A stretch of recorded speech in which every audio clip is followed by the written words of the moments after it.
Good evening. My name is Michał Choiński and I'll be moderating today's poetry reading by Rae Armantrout. Dobry wieczór. Nazywam się Michał Choiński i mam przyjemność moderować dzisiejszy wieczór poetycki Rae Armantrout, jak też dyskusje. Odbywać się one będą w języku angielskim z elementami języka polskiego, ponieważ polskie przekłady wierszy Rae będzie czytał jej tłumacz Kacper Bartczak. Pod koniec wieczoru będzie też szansa na zadawanie pytań, które w razie konieczności chętnie przetłumaczę na język angielski. Back to English. The Institute of English Studies is currently hosting the 15th edition of April Conference, an international event dedicated to various aspects of humanities. Rae Armantrout has kindly accepted our invitation to give a keynote opening lecture that shall be delivered tomorrow at 9:30 at the Jagiellonian University Collegium Novum Lecture Hall. The title is Disquiet and it's open to the general public. But we are grateful that she also agreed to share her poetry with us, and today at Pałac Potockich. And today's evening is made possible with the financial help of the US Consulate in Kraków, the organizational help of the Kraków UNESCO City of Literature, as well as the hospitality of Pałac Potockich. We're very grateful. On behalf of the Institute of English Studies at the Jagiellonian University, I wish to thank the above and welcome you to Rae Armantrout's poetry reading. Rae Armantrout, a powerful voice of contemporary American poetry and one of the founders of language poetry. She's the author of 15 poetry volumes, including Verse, published in 2009, which received Pulitzer-prize for poetry. Wobble, published in 2018, finalist of the National Book Award, and Conjure, which was the finalist of PEN Award. For many years, Armantrout was affiliated with the California University in San Diego, where she taught poetry. Her latest collection, Finalists, came out last year, and the poems included in that collection capture the zeitgeist, the contemporary sense of crisis, complexity, and paradox. This is Rae's third visit to Poland. In 2013, she visited Puls Literatury and Arts Cameralis Literary Festival. Then in 2018, she visited Poland for the premiere of this collection of poems, Czarna Materia, which you can purchase outside. Her collection of poems translated by Kacper Bartczak. And we're very happy that Rae accepted our invitation 1 year after the release of her latest poetry volume, Finalists, which was published last year. But as I understand, we'll also hear poems from that volume, plus some new ones that have not yet been released. Rae's translator, Kacper Bartczak, a poet, associate professor of American Studies at the University of Łódź, and himself an author of 8 collections of volumes. I do hope we'll have an amazing discussion pursuing the trajectory of your cooperation. And so we'll begin with me asking you one question, and then I'd like to invite you to read your poems in English, and then Kacper to read the Polish translations, and then we'll have a chance for a Q&A, so we'll be happy to take questions in English or in Polish. The question I want to ask you concerns a quotation from one of the poems, Kafesis, in Finalists, and you write that when we say the world is haunted, we mean untranslated as yet. And I wanted to ask you about the word haunted in the context of how you use it to denote the world. Is your world of poetry haunted, and if so, by what? I think, whoops. Yeah, is it already on? I think it's on. Okay, it's on. Technology. I think that's a very good question, because I've just noticed recently, I was giving a reading, I think it was in France, in Nanterre, and I noticed how often the word haunted came in, and I was rather surprised myself. I was thinking, oh, I'm saying that word again. Why, I wonder? And so I have been thinking about that. I mean, when we say we're haunted by something, we mean that we feel its presence, but we can't fully identify it. We don't see it, or we only catch a sight of it from the corner of our eyes. It's a little bit beyond our understanding, or maybe a lot beyond our understanding, and yet it's something that we're sensing. And I think that's often true, at least in my experience of the world, is that there's something larger going on that is not, has perhaps my mind has not yet translated into a sense of understanding, and so I'm trying to clarify it for myself. Because I think about so many areas of, thinking about crisis that your poetry touches upon. Climate crisis, the economic crisis, if you think about money talk. So I personally see different levels of hauntedness, very much real hauntedness, not existential abstract hauntedness, that keep on surfacing in your poems. If you also think about the way you use science, the way your interest in quantum physics, for instance, right? All those elements brought together peel off layers and layers of complexity, which to me translates into hauntedness. Yeah, well, thank you. Thank you, I guess. Yes, all of that is true. I mean, and now, certainly I have written about things like the climate crisis, but now I've also been haunted by, at least in the United States, but I think this is a transnational occurrence, the sort of the rise of hatred and of intolerance again, coming sort of welling up from the bottom, if you will, from places that it was kept out of sight and now is coming back and into view. So that's another specter to be haunted by. Okay, a question to Kacper before we hear your poems. As a translator of Rae's poetry, do you see any level of hauntedness that you struggle with while rendering Rae's poetry into Polish? The first level is that they haunt me, those poems. I am haunted by those poems. I have been haunted by them since I started reading them in 2010 or 11 in Bakersfield, California, and then in New Jersey. And then I brought a book or two home, and I always need time before the foreign poet, settles with me, sits with me. The same here. But there is another level of hauntedness that I wanted to mention. Rae Armantrout is, before all the crises that you mentioned, which haunt us today, she's a formalist poet. And she is in this tradition, American tradition of writing poetry, which takes a microscopic look at every single word or goes even deeper into the word. And this way, this technique, it's very maddening for the translator, of course.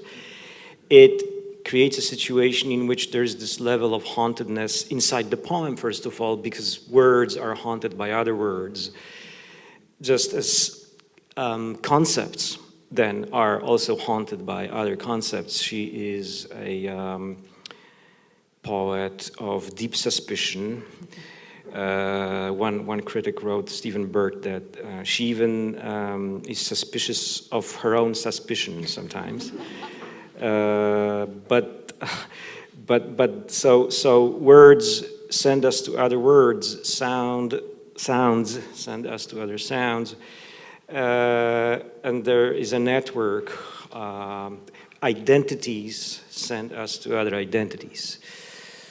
And so there is a cloud of, not a cloud of unknowing perhaps, which would be too mystical, but a very active cloud of correspondences, relations inside that thing that we call a poem. And it's ongoing, it sort of goes in circles.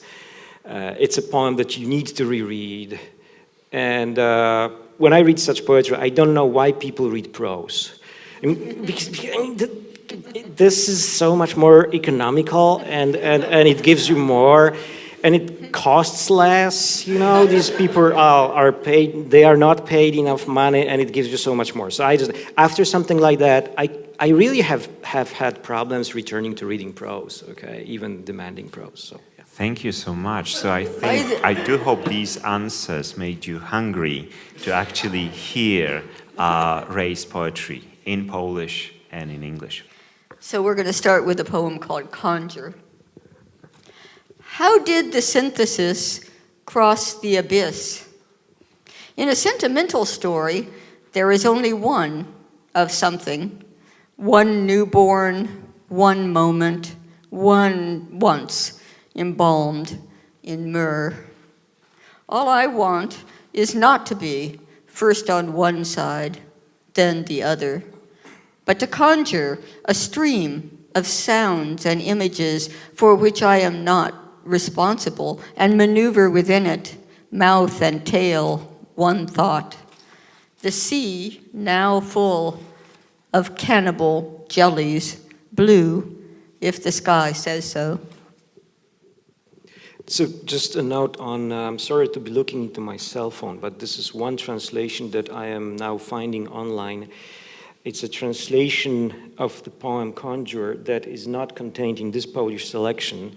And I published this translation in the internet magazine called Wizja. It's a Polish internet poetry internet magazine, and the publication was 21, and I just forgot to print it, but the translation exists on that page. Wyczaruj, jak syntezie udało się otchłań przemierzyć.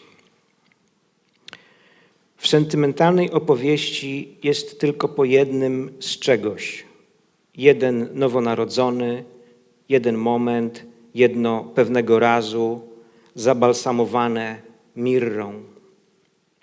Chcę tylko nie być raz po jednej, raz po drugiej stronie, za to wyczarować strumień dźwięków i obrazów, za który nie jestem odpowiedzialna i poruszać się w nim jednomyślna, od pyska po ogon.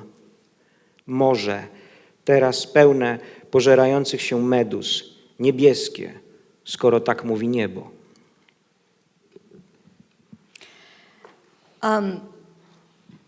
Michał, if I'm saying that right, mentioned my interest in quantum physics, and this next poem, which has something to do with that, I started writing after reading an article or maybe a book on that subject. Propensity. We learn that each is eternal and identical except as regards its wobble and its exact propensity for being elsewhere. We are each perturbed and hope to say so first or best. When we wish for anything, we also wish for time to pass. From this, we can infer that time and wish are one substance, or that we have caused them to become enmeshed. Having enveloped a utility pole, the morning glory gapes in all directions. So now a series of poems which are contained, and translations of which are contained in Ciemna Materia, Biuro Literackie 2018. Skłonność.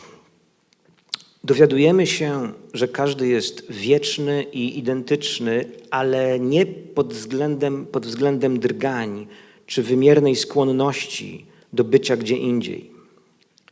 Każdy się frasuje i ma nadzieję wymówić to, pierwszy albo lepszy. Kiedy czegoś pragniemy także, żeby płynął czas. Z tego da się wywieźć wniosek, że czas i pragnienie są jedną substancją lub że za naszą sprawą się splotły. Oplutwszy słup trakcji, powój rozdziawia się na wszystkie strony. This next one, I started after watching a Ken Burns documentary about the national parks in the United States. But it, you know, I don't say national parks or Ken Burns in here, so I just thought I'd throw that in. Parting shots, long, confident sentences of the early visitors, so unlike ours, so much like one another, remark on the sculpted grandeur of the walls, and then, with one light touch, on the bracing sense of insignificance that they impart. Behind the only wall in sight, the defamiliarized wall, a sniper tells a camera crew his work is invigorating because it's personal. So when I read this poem, my first association was a movie, American Sniper with Bradley Cooper, right? Okay. It's a pretty serious film too, yeah. Pożegnalne ujęcia. 1. Pewne siebie zdania pierwszych odwiedzających, tak różne od naszych, tak do siebie podobne, wzmiankują rzeźbiony majestat skalnych ścian, a następnie, jakby mimochodem, niepokojące poczucie braku znaczenia, o które ściany przyprawiają. 2.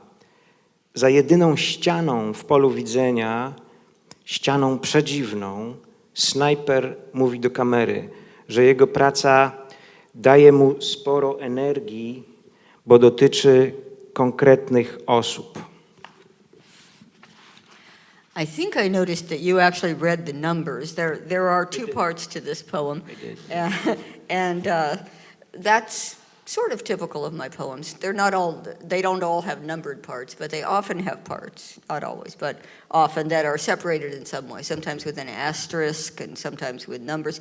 I don't tend to read the numbers, but I'm happy that you do because that clarifies something, I think. All right, now the next poems that I'm going to read are also in the selected Dark Matter. I'm going to be reading from a selected of mine that came out in 2016 called Partly. So, assuming that I can actually find the poems indicated by my Post-its. Always a problem.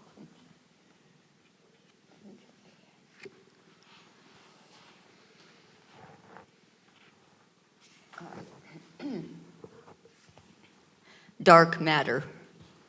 Who am I to experience a burst of star formation? I know this. After the first rush of enthusiasm, any idea recedes and dims. Each one is the inverse shape of what's missing. One might try summing the matter up in a single Judas kiss, all bittersweet complicity and feigned ignorance. Ciemna materia. 1. Kim jestem, by doświadczać erupcji tworzących się gwiazd? Wiem tyle. Po pierwszej fali uniesienia każda myśl żednie i mrocznieje. 2. Każda odrysowuje kształt tego, czego brak. 3.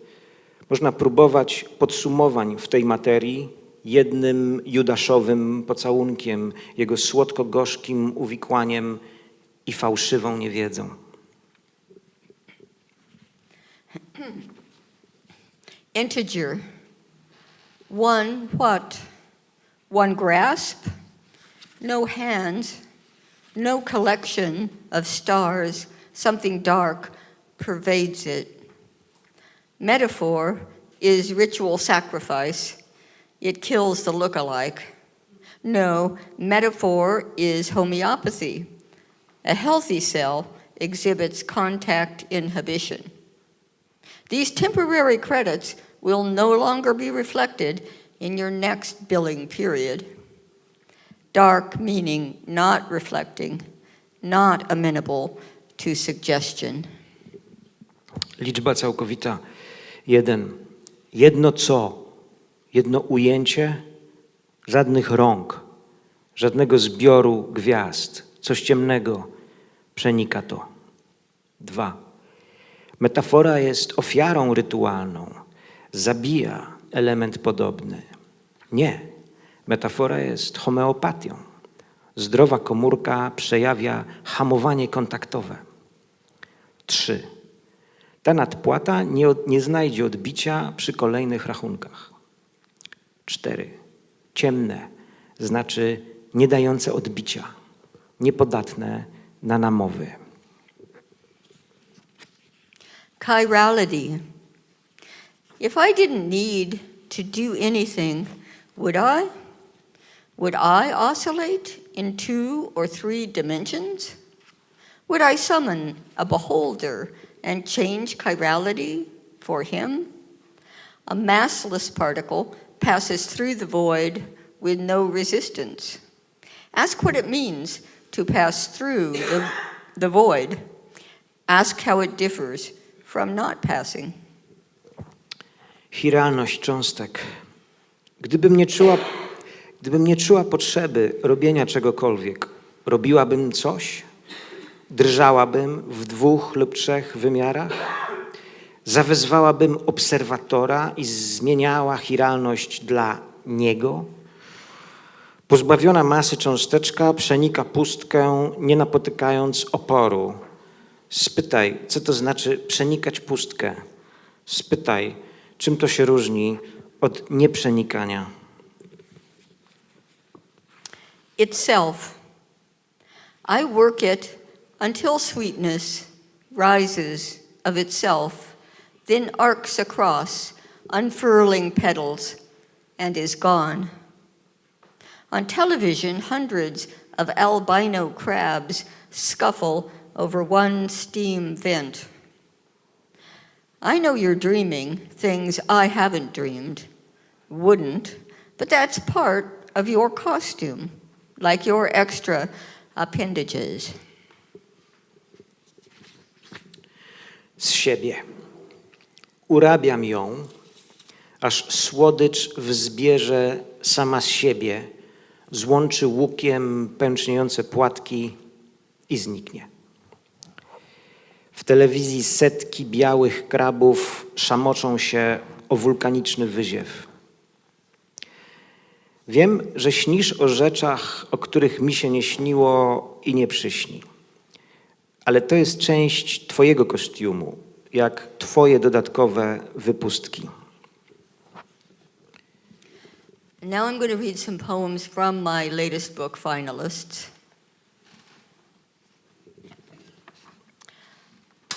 Vultures. A product can be authentic, an object cannot. This presents a problem. An identity can be authentic, an experience cannot. How was your sleep experience? Asks Marriott. Praise or blame is the only legitimate response. Vultures wheel over Miami. A sign that appears day after day is not a sign.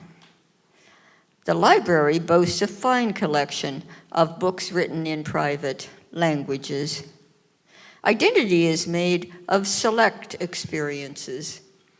When you are genuinely sick, the leaves recede and the flickering holes between them come forward, not angels, but unnamed objects. So now this is a series of poems for which the translations are new and they are not contained in Ciemna Materia. So I've been working on them over the recent couple of weeks. But I hope they are readable, at least, you know. So, sępy. Produkt może być autentyczny, przedmiot już nie. I to jest problem. Tożsamość może być autentyczna, doświadczenie już nie. Jakim doświadczeniem był pobyt u nas? Pyta Marriott. Chwalić albo ganić. Jedyna dozwolona reakcja. 2. Sępy krążą nad Miami. Znak, który się pojawia dzień po dniu, nie jest znakiem.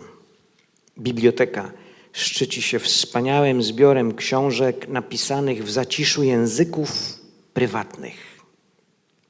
3. Tożsamość wytwarza się ze starannie dobranych doświadczeń. 4. Kiedy jesteś naprawdę chora, liście żedną i ubytki migocące między nimi wysuwają się na plan pierwszy. Nie anioły, tylko nienazwane przedmioty. Contrast. What's to like if not contrast? Shadows beneath the model's sharp cheekbones, her ample yet precise lips.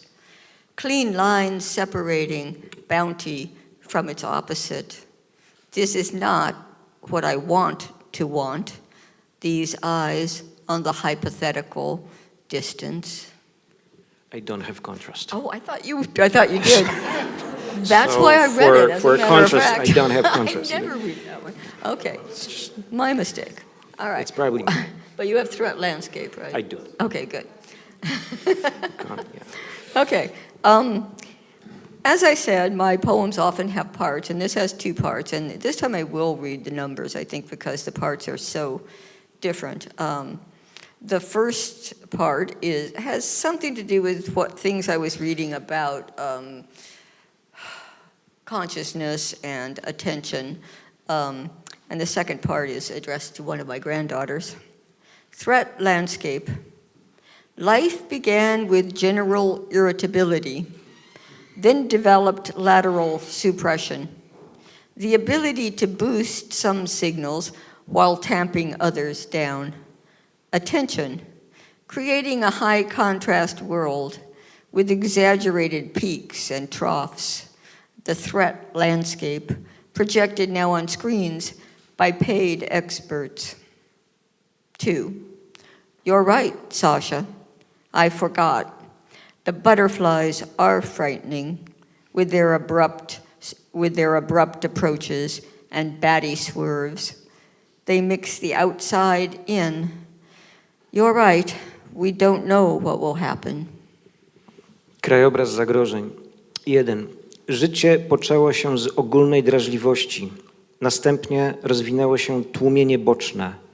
Zdolność do wzmacniania niektórych sygnałów przy jednoczesnym blokowaniu innych. Koncentracja. Co stworzyło świat silnych kontrastów z przesadnie znaczonymi szczytami i dolinami.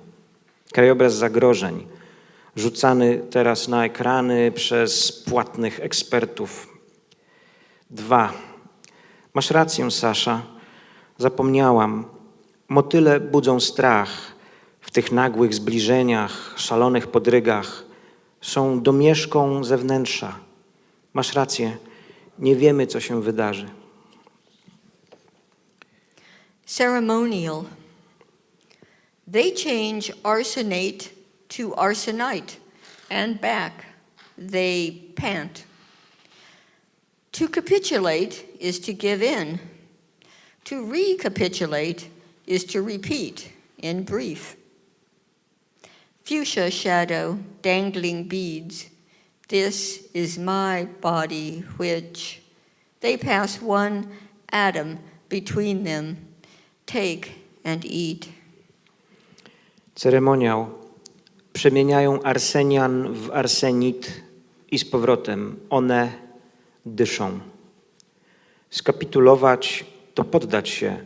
Zrekapitulować to powtórzyć pokrótce. Cień fuksji, wiszące paciorki. Oto ciało moje, które wymieniają po jednym atomie między sobą. Masz i jedz. Do you have startle reflex? No. Okay. Well, I'll read it anyway. We'll just see what happens. Startle reflex. Ford's robo-dogs roam the factory floor and enjoy a good belly rub. People are startled to discover that their inner monologues are ghost-written.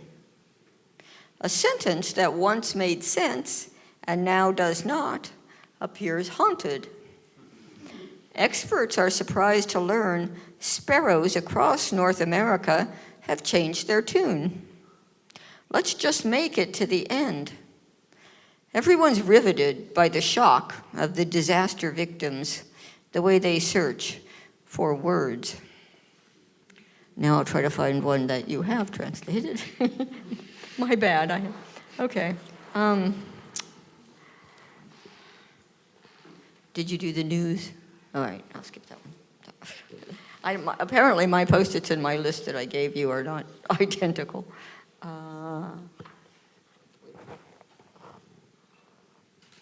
Looking for transfer. Oh, transfer, yeah. Okay, here's transfer. I wrote transfer when I was invited to go to a conference that focused on on scientists meeting poets, of all things, and trying to bring the humanities together with the sciences. And I ended up in a conversation with a physicist named Mark Cruz, and he said that he had come in order to find better metaphors in order to explain to the lay public things like the structure of the atom, because the metaphor that we learn, or at least that we used to learn in textbooks, which is kind of a tiny solar system, has no correspondence to reality. That's not what it's like at all. So I took up the challenge. I mean, I never thought that this was going to end up in a physics textbook, but I decided, what if I could come up with a metaphor for what's going on inside the atom? So that's what's happening here. Transfer. Now they tell us orbit is wrong. Electrons don't actually orbit a nucleus. Perhaps they are looking for the word haunt.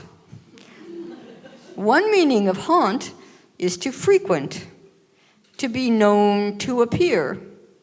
They say electrons leap from non-existent rung to rung, giving off energy, as a ghost may vanish from one room to materialize in the next, causing the audience to jump.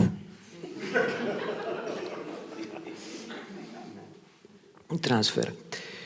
Teraz nam mówią, że to nie orbity. Elektrony wcale nie orbitują wokół jądra. Może szukają słowa nawiedzać. Nawiedzać znaczy też bywać, dać się poznać, pojawiać się. Mówią, że elektrony przeskakują z nieistniejącego szczebla na szczebel, oddając przy tym energię, niby duch, który znika z jednego pokoju, by zmaterializować się w innym, aż publiczność podskakuje.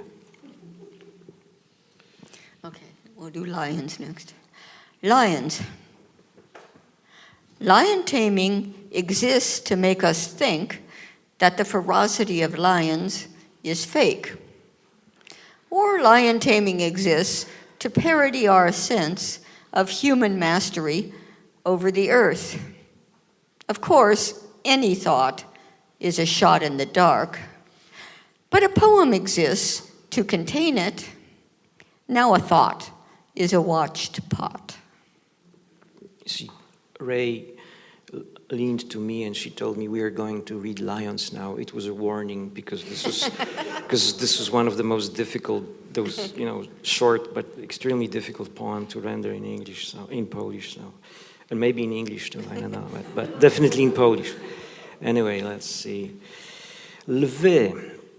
Tresura lwów ma nas przekonać, że przeraźliwość lwów to podróbka.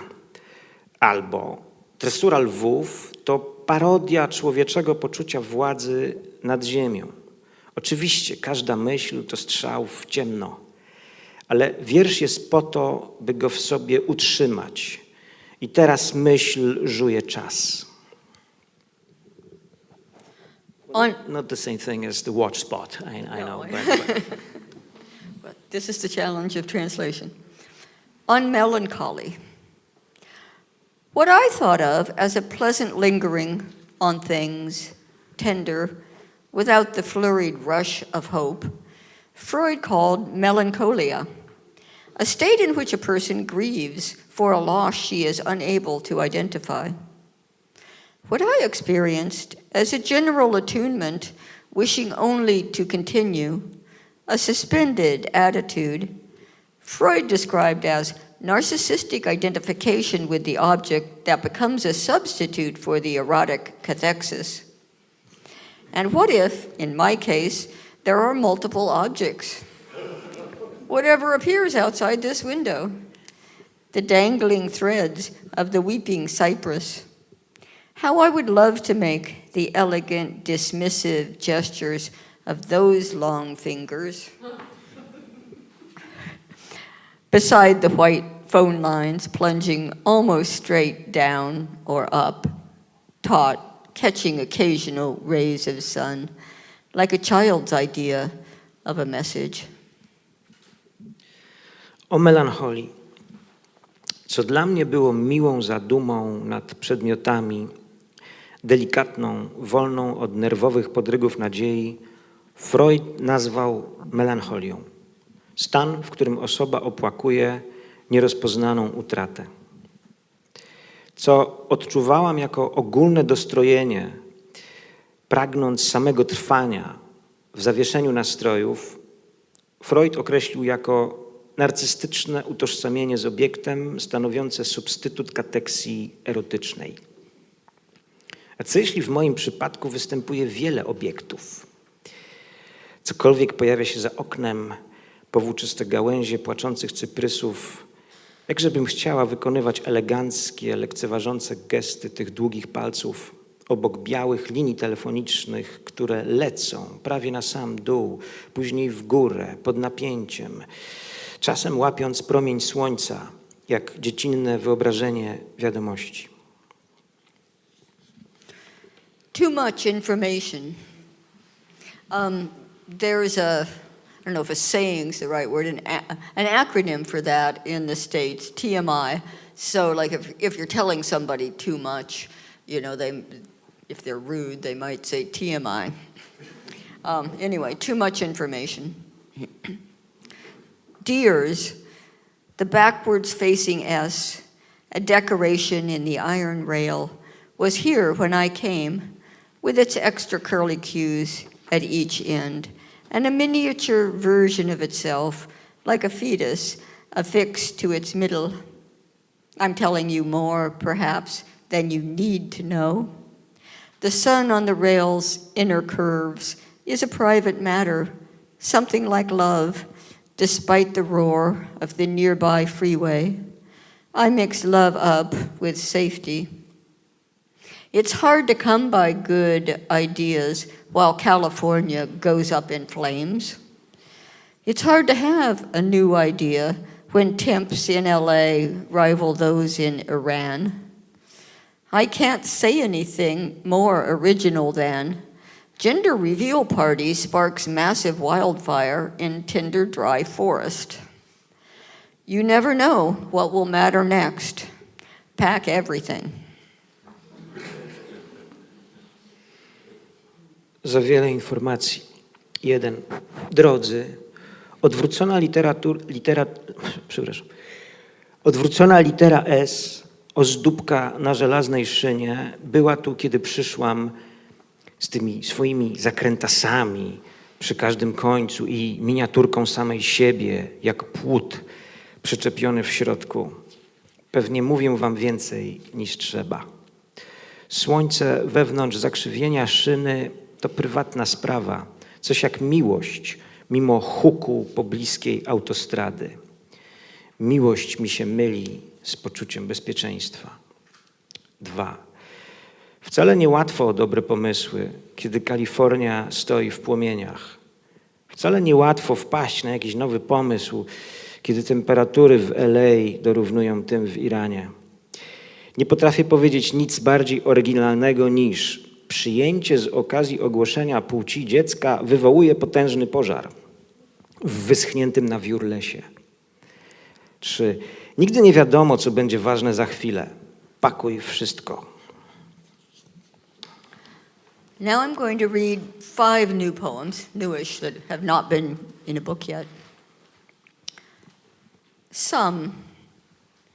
We felt we were in danger, but couldn't agree on what the danger was. Some said there were wolves in the forest. Others said there were cannibals among us. Some thought people had been turned to zombies and made to speak the words of others. Others said that wasn't possible. Some claimed the reservoir was drying up. Others said the reservoir was a goddess. Old ideas made sense again. Jedni plus drudzy. Czuliśmy się zagrożeni, lecz nie było między nami zgody co do źródła zagrożenia. Jedni mówili, że w lesie są wilki, drudzy, że wśród nas są kanibale. Jedni sądzili, że ludzi zmieniono w zombie i kazano im wymawiać słowa innych. Drudzy mówili, że to niemożliwe. Jedni twierdzili, że zbiornik wysycha. Drudzy mówili, że zbiornik jest boginią.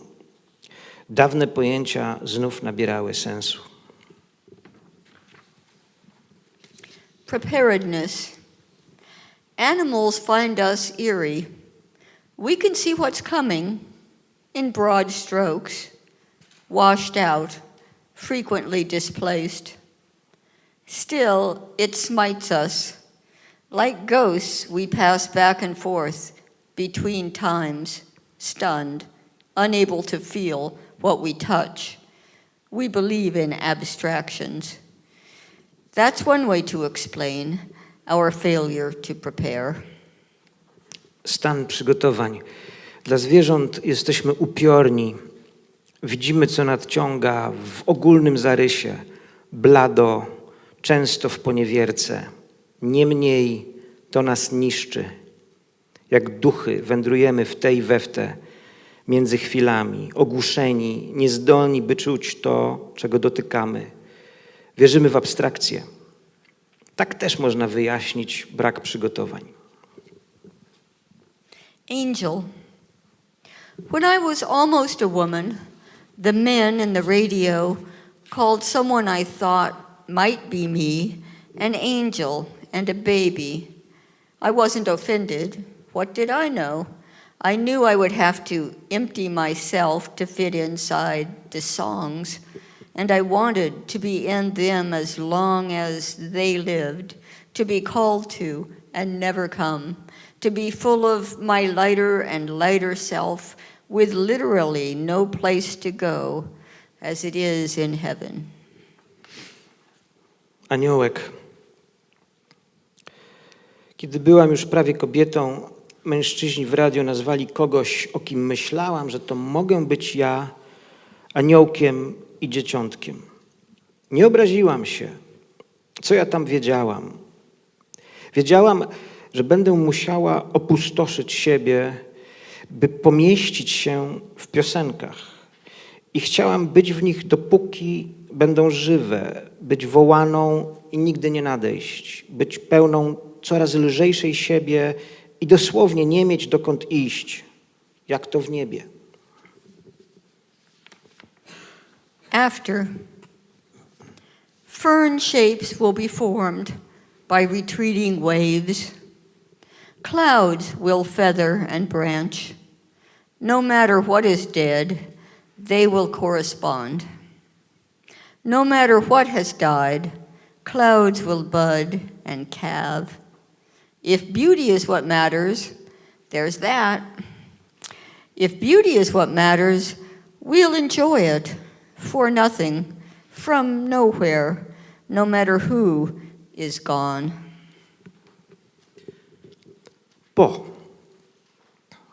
Paprocie dadzą kształt cofającym się falom. Chmury rozrosną się pierzaście. Co tylko będzie martwe, dopasują się do tego. Nieważne, co umarło, chmury zapączkują i będą się cielić. Jeśli liczy się piękno, chociaż tyle będzie. Jeśli liczy się piękno, będziemy się nim cieszyć. Za nic, znikąd, nieważne, kto odszedł. And this last one is a poem that Kacper and I discussed and agreed. We both thought it would probably be very, very difficult to translate, so he hasn't translated it, but we can talk about it later. Fractal. If I were made of homunculi, the way a cauliflower head is made of little noggins, would I be gorgeous? Like this green one, a field of rockets, each nippled with hard cones?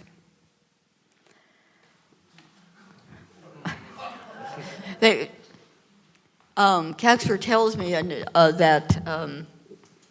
that these odd cauliflower versions, heirloom vegetables are very popular in the United States, and sometimes they're sort of the ancestral versions of what we used to buy in the store, and you can get all kinds of shapes and colors of cauliflower, but he was telling me that's not so probable here. Okay, let's turn this back to you. Thank you so much. First of all, I was very much looking forward to hearing Fractal, having heard the struggles that connected with that particular poem. I'm fascinated by this dynamic that took place right here, in the sense that these poems that we first heard in English, then in Polish, took on an existence in between these languages. And that was my reading of them, and I do know that a lot of members of this audience are bilingual. So in this sense, you had a chance to experience these poems in two parallel modes of existence, and these poems, because of that, become something different. They're not entirely English anymore. They're not entirely Polish, right? They're in between, haunted. My question, I do have plenty of questions, but before I talk about, I wanted to ask you about the way you slice texts and the way you divide texts. Before I do that, I'm sure the members of this audience and me myself would like to know more about the dynamic of your relationship and your work. So maybe if you could start with you, Rae. How did it feel to hear these poems in Polish, first of all? And second, if you could say a few words about the experience of being translated, knowing the translator, and then we'll we'll hear Kacper's perspective. Because my thinking is these perspectives are parallel, but slightly different again. Well, I am almost in awe of translators because I am very aware of how difficult it would be, or it must be. In poetry, of course, sound is important, and the translator has to find a way to deal with the different sounds in languages. So that's one thing. And then in some poems, and certainly in my poems, ambiguities and double meanings are important. And often they can't be carried over into the other language, the target language, as they say. And translators try to work around that in various ways. So I would, I know a little Spanish, some Spanish, and some people have said to me, why don't you try to translate something? But I just find it a very daunting just to think about all you have to know. You have to know you have to know what's funny in another language. Which is difficult, I think. You have to know what's a common expression and what's an unusual choice of words. So I think that it will be fascinating to hear Kacper talk about that. He said that he had challenges with the poem Lions, and that Fractal well, I don't know if it's impossible, but so far it's been it's kind of been daunting for him. So maybe you'd like to talk about some of those points. Yes. Well, I hope I've been able to catch up. I mean, the poems in here in Ciemna Materia, I had a year or even longer to work on them, and I had more sort of self-assurance after a period of time when I had been like reading the originals, and then I made mistakes. I remember my first translations were not attentive enough. Then I improved them. So it's a Rae Armantrout poem is a little minefield because with the compression that she uses, every single word matters. I mean, this is true of most poetry. We know that, of course. But here is a specifically poignant example of that poetic quality of poetry. And so even if the poem seems to be from the lexical point, even if the word from the lexical point of view seems trivial or very, very banal, it will pose difficulties because of how it corresponds to other poems, because how it sits within the phrase, and because how it corresponds to the concept or somehow, because this is also the poetry that works with thought and thinking.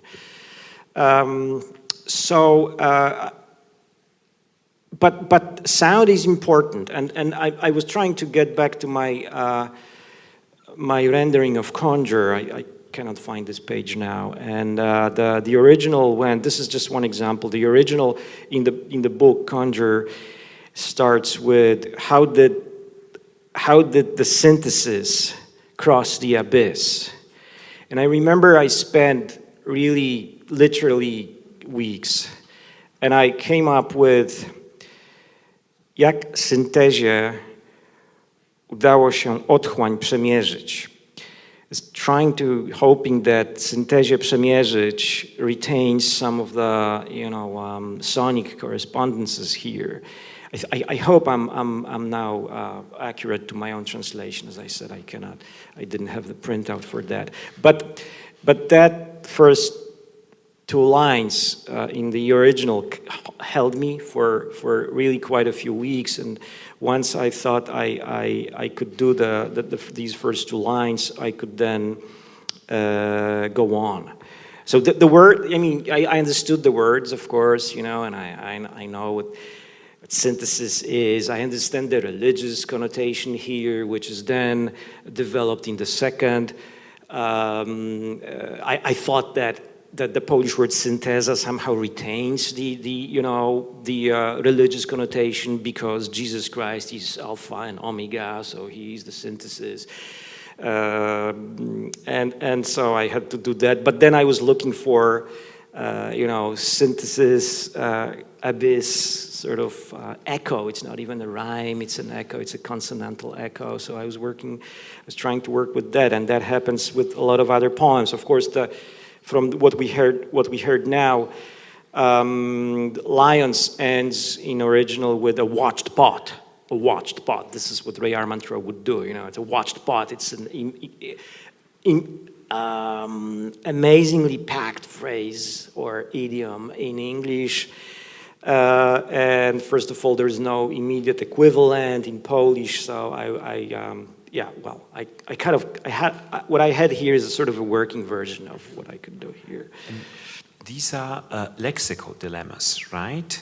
And maybe we could think about going one way up in this sense, and that's a question to Rae. In your conversations, because you talk about the process, right? Mm-hmm. Has it ever happened to you that Kacper's insights from the translator's point of view allowed you to view your own poems in English in a slightly different way, that you discovered something about them, not necessarily only on this lexical level, but that you viewed certain elements of your own work in a different way because of Kacper's heroic struggles? Oh, the troubles I'm giving this poor man.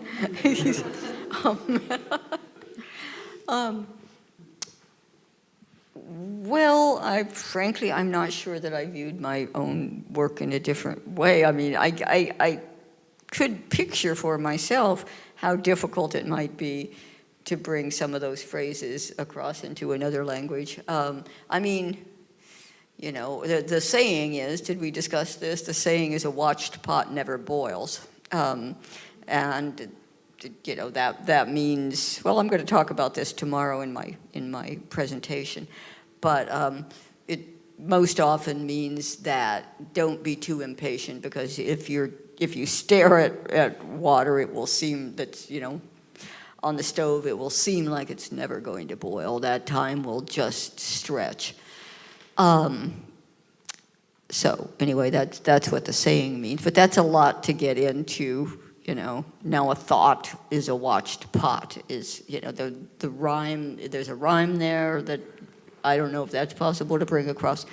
Anyway, even before I suggested that we might do that one, and that so he might translate it, I understood that it was going to be hard and that I was imposing something on him, but I guess I trusted him. We're in touch a lot, and he asks questions that show me that he's getting close to, and there are obviously, even if you're an English speaker, there are questions that are going to come up if you're reading my poems where you're not going to be sure maybe what it means. So it's not all about different languages, but of course that complicates it tremendously. So I guess being translated makes me even more aware of the how tenuous communication can be. How important, but how tenuous. Thank you. Are there any questions in the audience right now? We will be ready. I do have plenty of questions, right, up my sleeve, but I'm sure there might be some members of the audience who have comments or questions. Yes?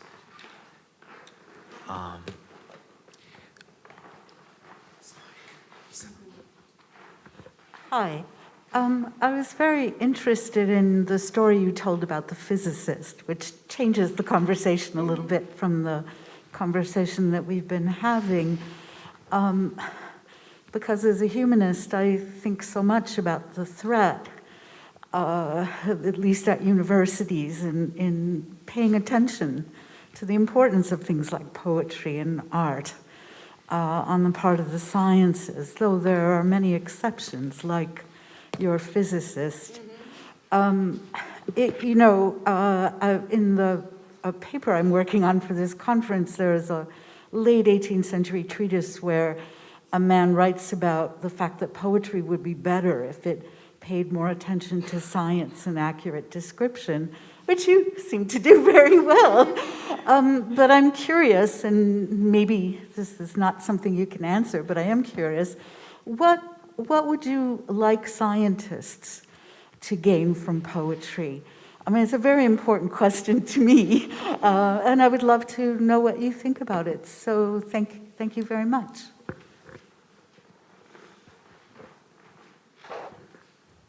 Well, I'm afraid that the dialogue between poets and physicists is a little uneven. We're more interested in them than they are in us. But although some of them are interested in us. I did teach a course called Poetry for Physicists with a physicist named Brian Keating at UCSD, and his idea was that a lot of his students didn't communicate well about what they were doing and didn't write well, and he felt that looking at something like poetry where you really had to pay attention to all the words and to the language would be good for them. And then they would, of course, have to write about it, and that would be good for them. And so I think there should be more like that, more courses like that. However, the physics department at my university at the time, UC San Diego, decided not to offer it again. So even there, they wouldn't do it. But I do think that some of what he had in mind is good. That the language of physics is math, so that they really speak a foreign language to us, and we to them in a way, and. Some of them have been interested in poetry, though. I don't know any of them who are good poets, but I do know some physicists who have written poetry. So they must have some hunger for it, I guess. Can I okay, Absolutely. Can I say something in response? So, of course, scientists, physicists especially, they seem to be so much ahead of us. But there are at least two departments in which they lag behind, I think. First of all, in quantum physics especially, they are sometimes in the dark themselves, aren't they? There's a lot of conjecture. The discipline is still developing. They're still quarreling. There are 2 or 3 versions, right? Secondly, they're looking for language. They don't have the language, really. I mean, literally, they're looking for it. You read Carlo Rovelli, one of your poems is dedicated to Carlo Rovelli. I know his books, and they are looking for language. And thirdly, and this is where we may be ahead of them, when physicists, contemporary physicists, especially quantum physicists, they sometimes talk about beauty. Their version of beauty tends to be very platonic. Harmony, correspondence, The golden ratio. the golden ratio, stable forms. Now, poets are ahead of that. I mean, because poets have worked, aesthetics in poetry have, so what I just said, platonically founded beauty, this is just one story. We have had so many other stories, disjunction, ugliness, entering aesthetics. I once listened to a lecture by Frank Wilczek, or Wilczek is the Polish name. Yeah. He Nobel Prize, got the Nobel Prize within quantum physics. All he talked about was beauty. Beauty this, beauty that. Yeah. He never entertained the kind of doubts about beauty as a concept that your poems abound in simply. So, Yeah, Brian and I talked about that in our class, actually, about ideas of beauty and the problems of beauty. Because, I mean, one problem of beauty is that it's partly, at least, culturally determined, and that it has been used to discriminate. You know, white people have used it to discriminate against other races, and etc. So you have to, it's a term you have to be careful with. You have to be careful with it in the humanities too. You know, scientists are kind of throw it around casually, you know, and don't seem to worry about the history of it. I think, you know, we're all attracted to beauty in some form. I mean, maybe not all, but most of us, whether it's the beauty of flowers or the beauty of a human face. I think no one would argue that beauty doesn't exist, but it's very hard to try to define it. So yeah, maybe scientists have a simplistic view of it. That's partly mathematical. I mean, you know, as Plato's was. Okay. Are there any other questions from the audience?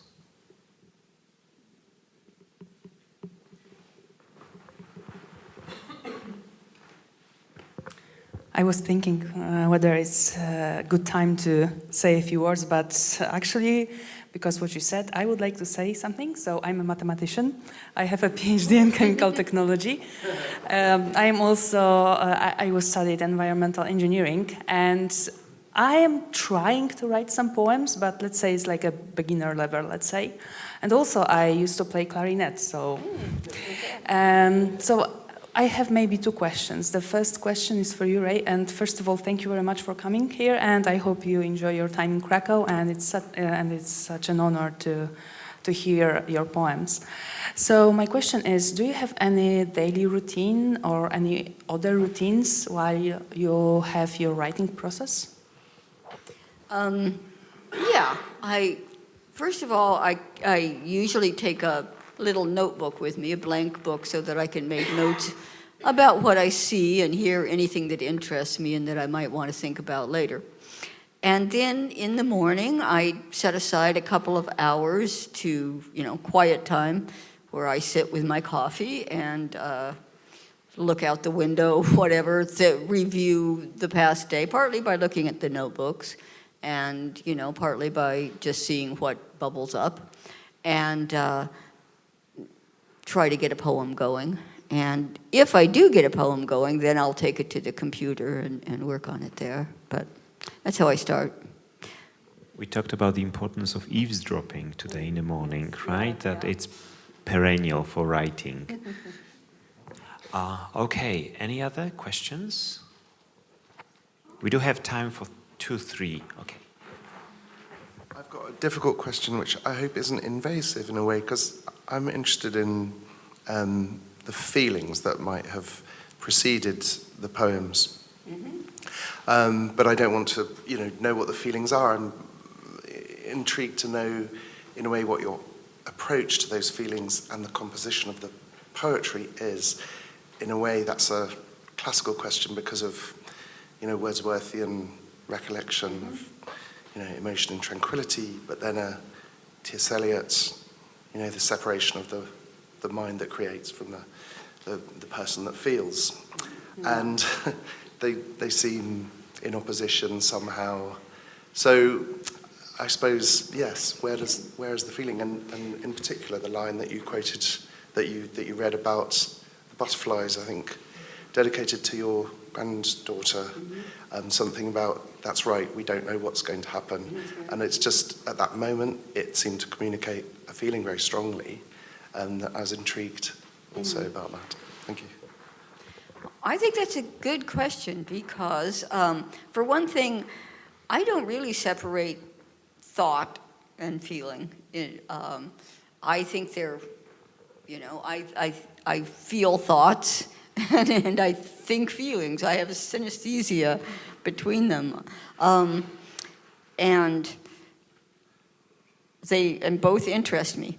I don't write a poem if there's not a feeling. Usually a poem of mine starts with a feeling I can't quite articulate. And that doesn't mean that it's all emotion and there's no thinking, clearly. But, I could be reading about quantum physics and it could give me a feeling. If I'm reading about quantum physics and it doesn't give me a feeling, I don't write a poem, right? So it always really starts with a feeling. And, the feeling could be just a sort of disquiet, like this disturbs me and I don't know why. Or it could be, this puzzles me, or it could be a feeling of beauty. So there are all kinds of feelings that can, of sadness, there are all kinds of feelings that can come into a poem. I think the poem that's called On Melancholy, it does riffs on Freud and sort of argues with Freud, but it also is about melancholy. It also describes the feeling of melancholy in a kind of ambivalent, half-pleasant way, right? So I'm happy to, that you thought about that. If I may push this question in a slightly different direction, how does it relate to your tendency to slice the text, to divide it into sections? Because that's something that keeps on recurring all throughout your work. Well, I think it's partly because I don't usually finish a poem in one sitting, and various elements of inspiration. It's one of those words that you have to put in scare quotes now somehow. But various inspirations can come into it. There might be something I'm reading, and then there might be something that happens with my granddaughter, to get back to threat landscape. So I couldn't possibly just run those two parts together. They often the divided parts feel like maybe different examples of something. When they feel the most like that, I do use the numbers instead of the asterisks. But it always, there's a kind of leap that I'm indicating by the division, that we're going somewhere else now. Makes me think about Emily Dickinson immediately. All right, do we have, of course, yeah. Thanks very much. Can I just ask a question following on from that one? I haven't seen your poems in print. Judging from the way each of you read them, I would infer that you write in short lines. Yes. And that can have a sort of double effect in my experience. It can give a sense of logical distinctness between the lines. It also gives to me, as you read them, a sense of immense separate injections of energy from each new line. I wonder whether you feel these two perhaps there are more than two effects, but whether you feel these two effects coexist or whether they tell against each other. Well, yeah, I do think that short lines have the possibility of giving extra energy. For one thing, there's a little moment of suspense at the end of any line if you pause there. For another thing, there's an opportunity for a double meaning there. We were just talking about what was the one we were talking about where what was it? We talked about. There was the maybe, end of some line meant one thing, and then when you read on, there was a larger meaning. Oh yeah, private languages. Private. I think you end the line on the word private. Yeah. So some poems written in private, which creates a meaning, but then the next line, languages. The whole phrase is private languages. It's one meaning, but to write something in private is another meaning. So yeah. Yeah. So that's one way that I get both, I guess, surprise and double meaning into poems. And in this, I think I learned from William Carlos Williams and from Robert Creeley. Can I say a word? Yeah, absolutely. Responding to this division of the poem into sections, I think that Rae Armantrout's great topic is the question of unity, oneness, its impossibility, but also its inescapability. This is what haunts us. That the haunting thing is oneness. It's eerie, it's weird, and it's sometimes frightening. So the poem exists as a whole, but it exists in between those gaps. So that's the fun of reading this poet. I mean, she gives you a lot because she's working on something she's not completely certain of herself. This is the reason to write a poem. It's an exploration. The question always is, how do the sections correspond? And there is never going to be one final answer. If it functions as a poem, it functions as a poem. So it's a unity. And yet it's shot through with all sorts of gaps and rifts. And lacks, right? Gaps, even holes. She has a word, a very kind of brutal word in one of the poems, a hole. So hence the technique, that montage, which takes things apart a little. Thank you so much. We do have time for two more questions. All right, Michael, over to you. Thank you, and thank you so much for being here, both of you. This is fascinating. Given those gaps you were talking about and the uncertainties, I wonder, Rae, when do you know that a poem, given its uncertain juxtapositions, is maybe not finished, but ready to send to Granta? Well, if I was Granta, you said? If I was going to send it to Granta, I would have to think it was finished, probably. Yeah, well, I think I usually work on the poems over the course of several days or weeks, and lots of times, especially the ending, we'll go through different versions. And when I just don't feel like changing it anymore, then I assume it's finished. But that can take a while, yeah, for it to set. Okay, thank you. One more. I hope it's all right if I put a question to the translator. Oh, cool. I am fascinated with how carefully you have translated these poems and how much thought you have given to each individual lines. And obviously, you didn't have a very strict deadline. If you could think about a line in the poem for a week or a month. I'm really fascinated by the way you have worked about this. I just wanted to ask you, they say in our job, I'm also a literary translator, that to use a footnote is a sort of capitulation. And Yeah, I just wanted to right. ask you if you ever had to use a footnote in translating Rae's poetry. Not yet, Not to this point. However, one of the poems that I didn't do, the Fractal, we just agreed that it would probably require a footnote. I mean, I need to do more research, but Rae is relying a lot on the fact that Americans experiment with their gardens. So they produce varieties of cauliflowers. So it's more usual in the States to encounter purple cauliflower, a green one. So there is a line in this very compact line, which is this green one, which the reader of the poem will understand it goes back to the cauliflower. But it doesn't mention the word cauliflower. If I wanted to keep to this, I would have to say ten zielony. But okay, I haven't encountered green cauliflowers in Polish. Maybe, you see, this is... Można? Tak? No więc, jeśli I concur. można. Yeah, there is green fractal. So that's why I said I need more research. I had a... Right, some of these, the recent ones were produced as translations on a sort of a short notice. I mean, we worked on that, but it's still a few weeks. And with Fractal, okay, I've never seen a green cauliflower, right? Well, okay, let me say this. We don't have them in Łódź. I'm from Łódź, and they don't have green cauliflowers in Łódź, right? I mean, all right, so this was my first... Here is what I thought of adding a footnote. But, you know, I translated other poets too, and I tried to stick to the rule that you mentioned.